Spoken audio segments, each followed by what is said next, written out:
I smiled, nodded once, and quietly began dismantling every single thing I had built for them. But I'm getting ahead of myself. Let me start where it actually started. With a 2-hour flight and a $7 gas station bouquet. I was supposed to land Sunday night. The Westbrook infrastructure project in Columbus had gone cleaner than anyone expected. Structural assessments passed on the first review, county permits cleared in record time, and my project director told me to take the extra days. I considered it. Columbus has a decent craft beer scene, a riverfront I'd never explored, a few hours of real quiet. But I'd been away for 11 days, and Lauren and I had barely talked between site visits, and the exhaustion of being 600 miles apart. I missed her in that stupid hollow way that makes you feel like an idiot for missing someone who's waiting for you at home. So I booked the Thursday red-eye, landed in Chicago at 6:20 a.m., and stopped at the gas station on Wabash before heading to our condo. I grabbed a bundle of wrapped daisies. The kind in the cellophane sleeve that look almost sad but somehow cheerful. Lauren always said. Grocery store flowers felt more honest than the arrangements from the boutique florist on Michigan Avenue. Those look like someone's trying too hard, she used to say. Daisies just look like someone thought of you. I thought of her the whole drive over. Our building had covered parking in the back. I pulled in and noticed Cooper's truck in the guest spot closest to the entrance. His truck. A black F-150, with a dent above the rear left wheel. He'd been meaning to fix for 2 years, was impossible to miss. I remember thinking he must have stayed late after coming by to drop something off. Or maybe they'd had wine on the balcony and he'd crashed on the couch. Cooper had been my best friend since our sophomore year at Purdue. 15 years. He had a key to our place. That wasn't unusual. I took the elevator to the 8th floor, turned my key quietly in the lock. The living room was dark. Lauren's laptop was open on the coffee table, a half-finished glass of red wine beside it, the kind she drank when she was unwinding from a long week. Her shoes, those tan ankle boots she wore everywhere, were kicked off near the couch at odd angles, like she'd dropped them mid-step. I set the daisies on the kitchen counter. I was going to put them in water and surprise her when she woke up. Then I heard it. Laughter. From down the hall. I have played the next 30 seconds back in my head more times than I can count. I remember the exact texture of the carpet under my shoes. I remember the bedroom door was cracked open, not closed. I remember my hand moving to push it fully open the way you do when something is wrong. And your body processes it faster than your mind is ready to. Cooper was there. So was Lauren. I won't describe what I walked in on. You already know. What I'll tell you is this. Neither of them screamed. There was a frozen, terrible second, where everyone in that room understood exactly what was happening. Lauren made a sound I'd never heard from her before, a sharp, small exhale, that wasn't quite a gasp, and wasn't quite a word. Cooper sat up fast. His jaw working. Like he was trying to locate a sentence somewhere in the back of his throat. I looked at them. Both of them. Slowly. The way you look at something when you want to memorize it completely. So your brain never lets you pretend it was different. Cooper's jacket was draped over my nightstand. The bottle of Malbec Lauren and I had been saving for our 1-year engagement anniversary was sitting on the dresser, half empty. Something inside me went very, very quiet. I didn't yell. I didn't throw anything. I didn't give either of them the dignity of a dramatic scene. I turned around, walked back to the kitchen, picked up the daisies, and dropped them in the trash can under the sink without breaking stride. Then I went to the bedroom closet, stepping past Lauren who had wrapped herself in the comforter and was saying my name in a voice that kept cracking, and I packed a bag, my laptop, my passport, my social security card, 3 changes of clothes, my toiletry kit. Cooper was standing in the doorway, in jeans, no shirt, hands raised like he was approaching a wild animal. Jess, he said, come on, let me explain. I looked at him. Don't, I said. That was the only word I said to him that night. I was out the door in 12 minutes. I drove to the Marriott extended stay on the east side of the city, handed the night clerk my credit card with a steady hand, went up to the room, sat on the edge of the bed, and did not sleep for a single minute. By midnight, my phone had accumulated 14 texts from Lauren, 9 from Cooper, and 2 voicemails I didn't listen to. I turned the ringer off and watched the screen light up in the dark like a metronome.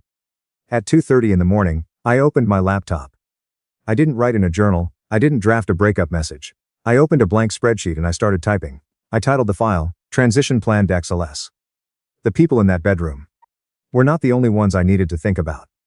Cooper's real estate career had been built on a very specific foundation, me. Every major commercial developer he'd worked with in the past 4 years had come through my professional network. At the firm where I worked, I was the one with the long-term relationships. The project directors, the acquisition partners, the equity groups. I had personally vouched for Cooper at 2 industry dinners and introduced him to the 3 clients that now made up roughly 60% of his annual income. He hadn't earned those relationships. He'd borrowed them. Lauren's freelance brand strategy business was similar.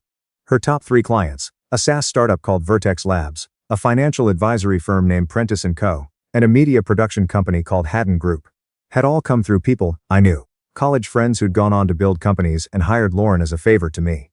She was talented. I want to be fair about that. But talent alone doesn't get you in those lists. I had opened every single one of them. And then there were my parents.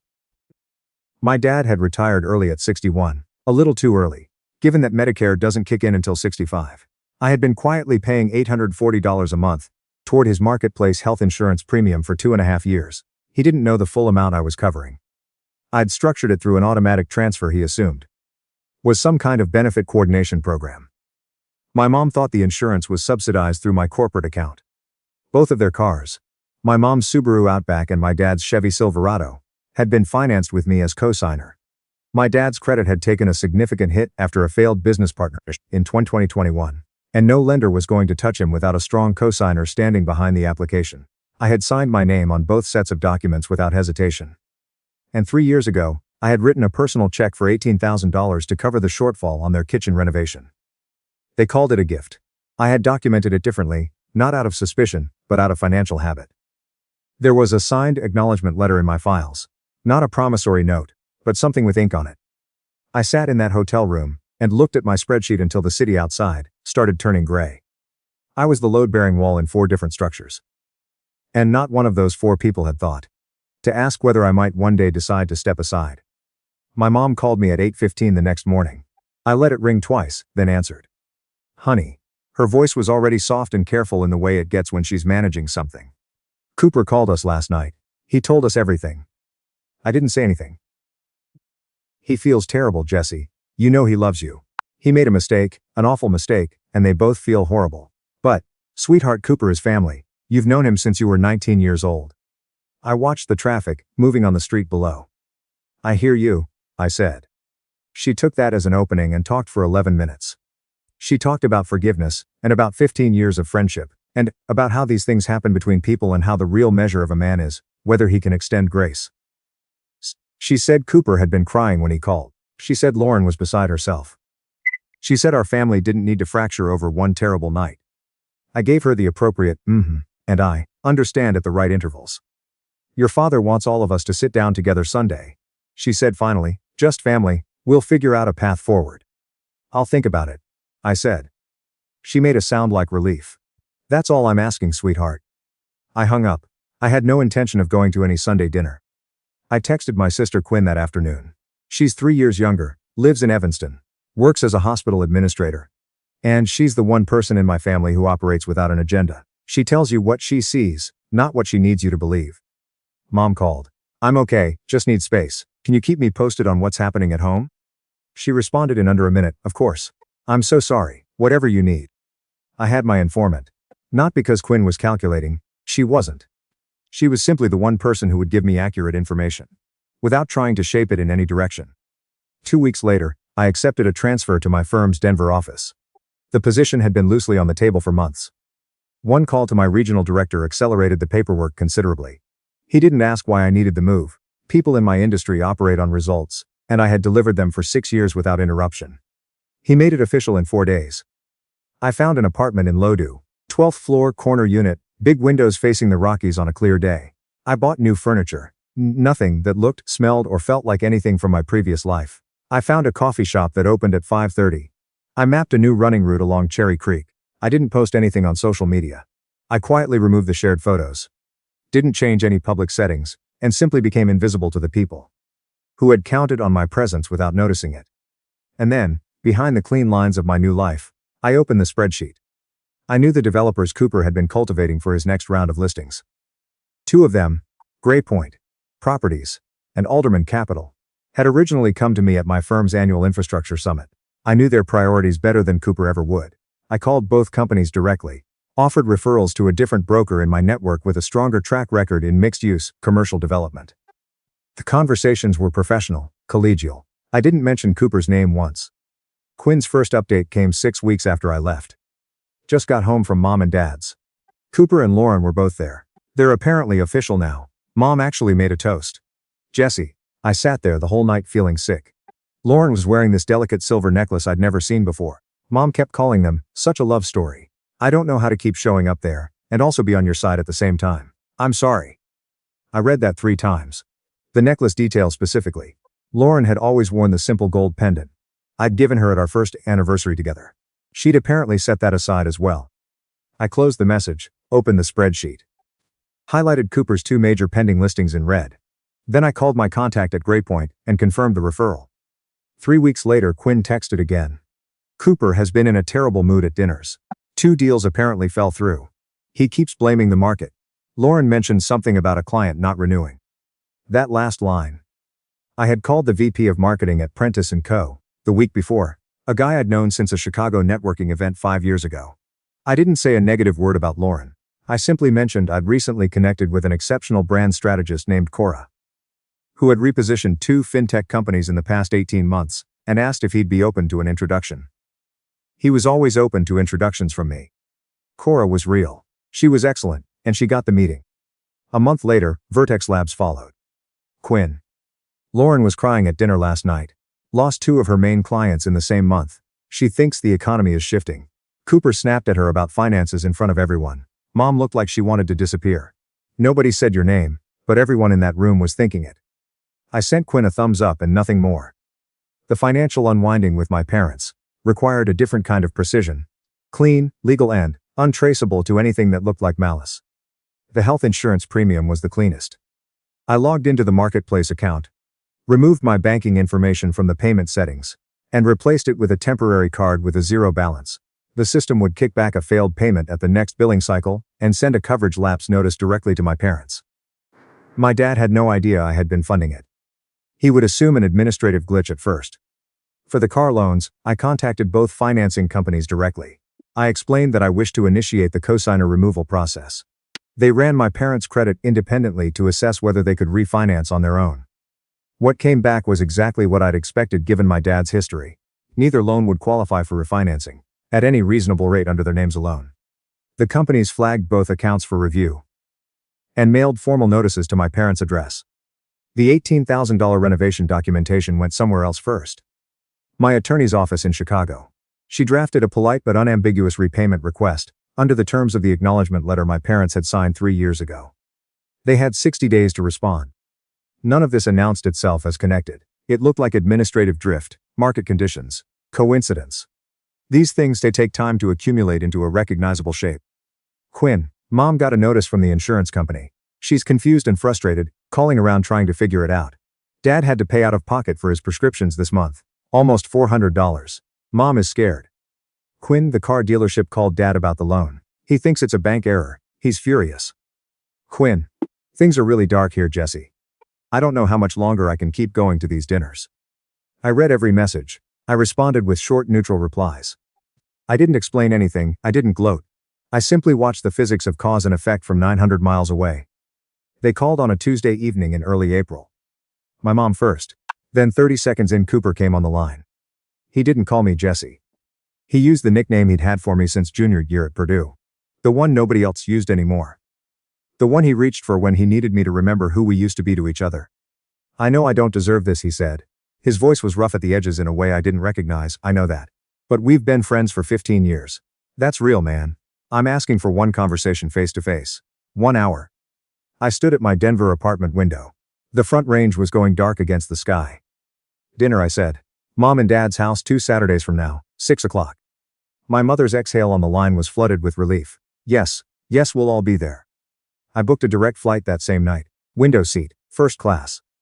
I arrived Saturday afternoon, checked into a downtown hotel, went to the gym, got a haircut, took a long shower. I dressed carefully, dark jeans, a charcoal Henley, clean boots. Not flashy, not casual. The specific look of someone who has nothing to prove and has stopped pretending otherwise. I pulled into my parents' driveway at exactly 6 o'clock. Lauren was near the front entrance when I got out of the rental car. She saw me and something moved across her face. Not guilt exactly, more like someone running a calculation and not liking the result. She looked thinner. The silver necklace was at her collarbone. Inside, my parents were performing normalcy, with the intensity of people who desperately needed it to be true.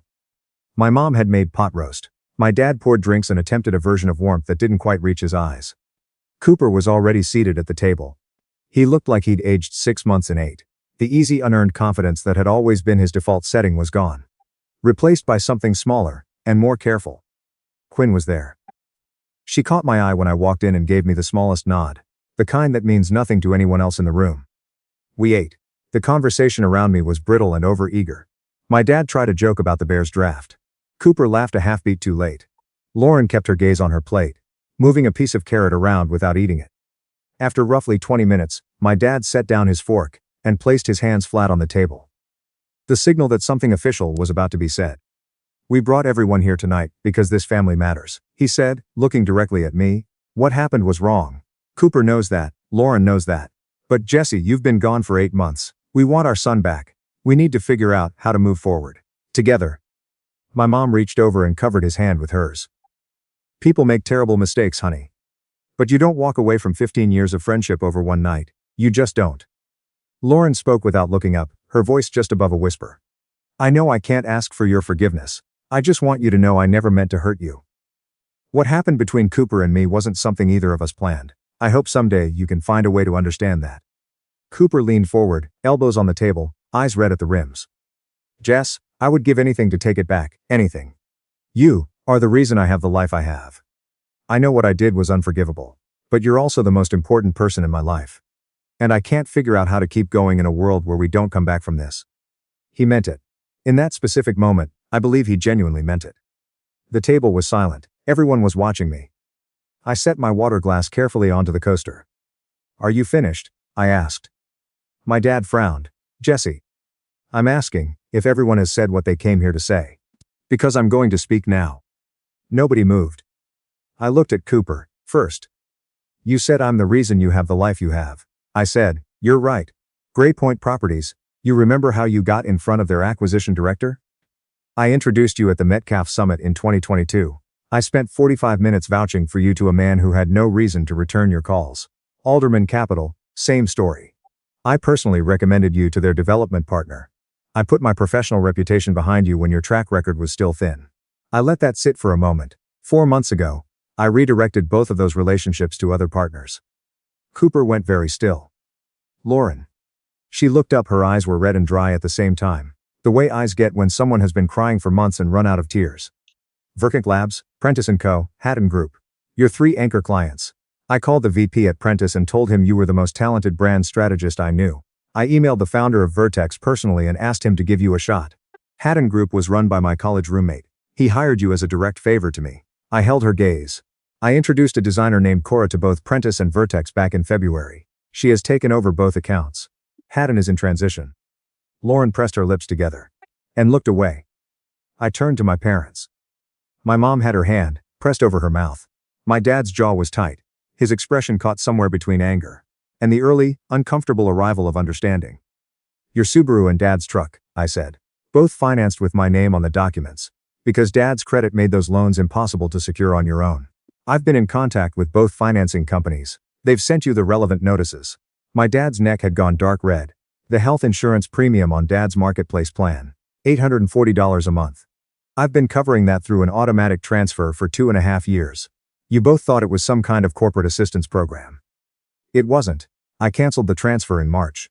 The coverage lapsed at the start of this month." "Jess E." My dad's voice was compressed, barely controlled. "What exactly do you think you're doing?" "I'm explaining the foundation," I said. "The one you didn't know existed. The one you were standing on every single time you told me I needed to extend grace." My mom made a sound that was almost inaudible. "You're punishing us. You're punishing all of us." "No," I said. "I'm removing myself from an arrangement where everything I contributed was taken completely for granted. There's a difference." Cooper shoved his chair back and stood. His voice came out thin and unsteady, in a way I'd never heard before. "Those were my relationships too, Jesse. You can't just go in and—" "I didn't take anything," I said. "I stopped subsidizing things that should have stood on their own merits 3 years ago. That's all." My dad slammed both palms on the table. The silverware rattled against the plates. "This is not what family does," he said, his voice rising. "You have been out there for months systematically dismantling people's lives. And telling yourself it's justice. I've been out there building a life, I said. My voice stayed level. It had been level for 8 months, and it wasn't going to change now. You spent those same 8 months throwing celebrations. For the man who slept with my fiancée and calling it healing, I came tonight because all of you deserve to understand what it is you've actually lost. Not me as a person. I know you miss me. I mean the infrastructure. The stuff that was always just quietly there. I pushed my chair in and stood. Cooper moved toward me, his hand closing around my forearm, with a grip that was more desperate than aggressive. Jesse, I have loans against those listings. If those deals don't close, I'm completely. I know, I said quietly. I looked down at his hand on my arm. You should have calculated that before. He let go slowly, stepping back like the contact had burned him. I looked around the table. My mom weeping into her hands, my dad standing rigid, too angry and too shaken to form a sentence. Lauren staring at the centerpiece like she was trying to disappear into it, and Quinn, who had said nothing the entire evening, watching me with an expression I couldn't fully name. Not betrayal, not judgment. Something older and sadder than either. I walked toward the hallway. Behind me the room erupted, Cooper's voice breaking, my dad calling after me, my mom's crying taking on a different pitch. I kept walking. Quinn followed me to the front door. She put her hand briefly on my arm and I stopped. You okay? She asked. Yeah, I said. I'm okay. She nodded once, and stepped back. I walked out, down the front path, into the cool night air. I sat in the rental car for a moment, without starting it.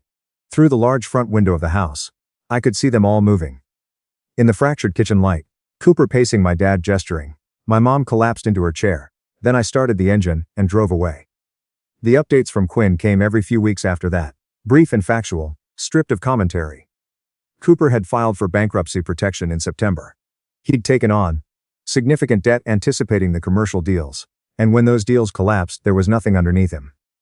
He'd had to sell the truck. There were legal complications around some of the financing he'd arranged in anticipation of closings that never happened. Lauren had lost her Lincoln Park apartment in October. Without Vertex and Prentice, she couldn't make rent. She'd moved to a studio in Wicker Park and picked up a part-time design position at a local print agency, the kind of job she'd have found beneath her 18 months ago. My parents put the Naperville house on the market in November.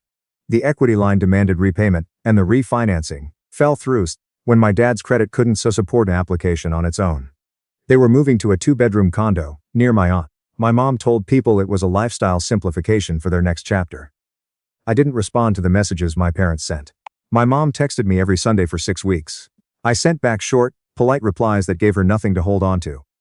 One morning in December I was eating breakfast at my kitchen counter when an email arrived from an address I didn't immediately recognize. The subject line read, "I was so wrong. Please just read this." It was from Lauren. I read it. 3 paragraphs. She said Cooper had become someone she didn't recognize once the financial pressure hit. She wrote that she'd spent months convincing herself what she'd built with him was real, and then reality arrived, and she understood she'd been attracted to a version of security that had never actually belonged to Cooper at all.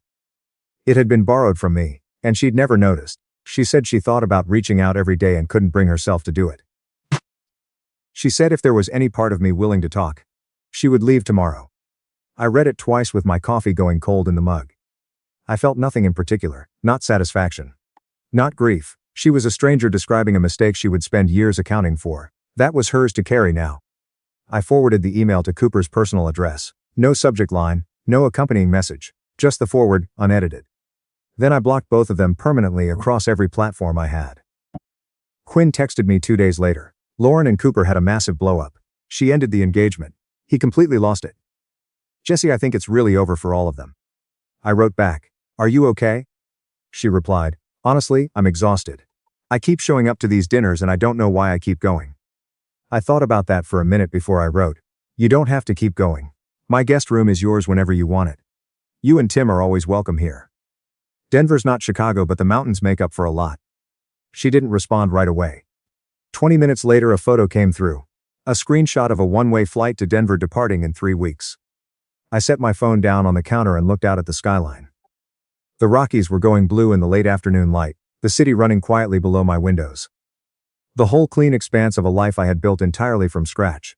In an hour I had a project meeting, a new mixed-use development in Colorado Springs. The first major lead role I'd taken since my promotion to regional project director 6 months ago.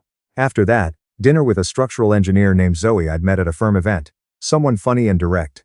and completely uninterested in excavating my past. The foundation under my feet was solid now. Because this time, I was the only one standing on it.